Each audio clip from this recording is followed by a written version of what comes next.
According to security officials, the worst attack was outside the city of Nasiriyah in southern Iraq. That was a suicide bomber who struck an Iraqi army checkpoint where Shia pilgrims had gathered. That attack alone claiming the lives of 36, most of them Shia pilgrims, and wounding more than 72 other people.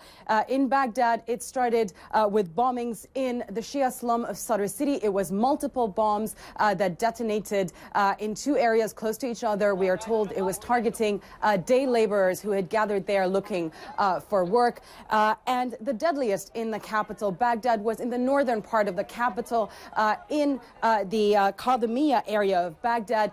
Security officials say it was two parked car bombs that detonated within moments of each other and not too far from each other. That attack alone claiming the lives of 15 people and wounding more than 30 others.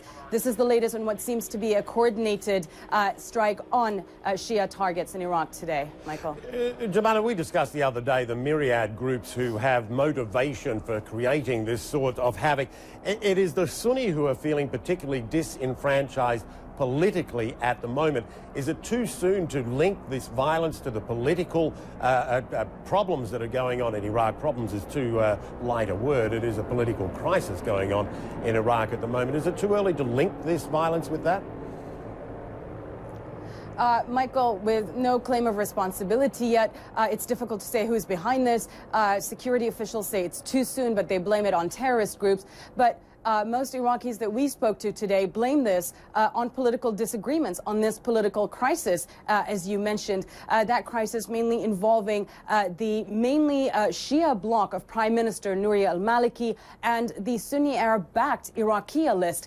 And security officials here do tell us that these groups, these terrorist organizations, do take advantage of these political disagreements and such a political crisis to try and reignite the sectarian war that gripped Iraq for years between 2005-2007. Earlier today, we spoke with General Qasim Atta, the spokesman of the military here in Baghdad. Here's what he told us.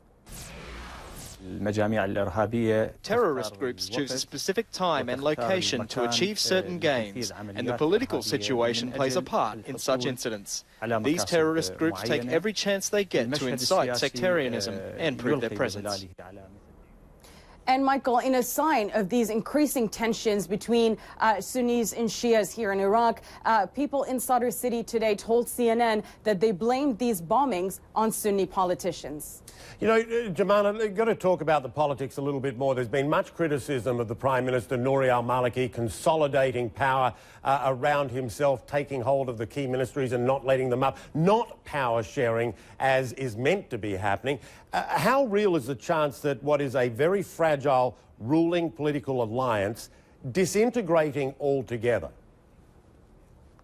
It's a very real chance, Michael, and we hear the warnings from politicians here, and people are really concerned about this. If we look at what's going on right now, ministers from the Iraqi bloc have been boycotting cabinet meetings. They are not attending. Most of them are not attending, that is. And they're members of parliament. Most of their members of parliament are also boycotting. And there is that threat that they have said a few times that they are ready to walk out of this government unless real change happens. And if we go back, this government did come together at the end of 2010 by that U.S. brokered, really fragile power-sharing deal that members of Iraqia and some politicians say has not really been implemented by Prime Minister Maliki, who some of them accuse as saying that he's consolidating power and turning into a dictator. And Prime Minister Maliki is saying that that the political process needs to move along. But we've also heard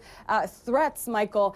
We've heard calls from certain political blocs calling for dissolving parliament and starting the government all over again.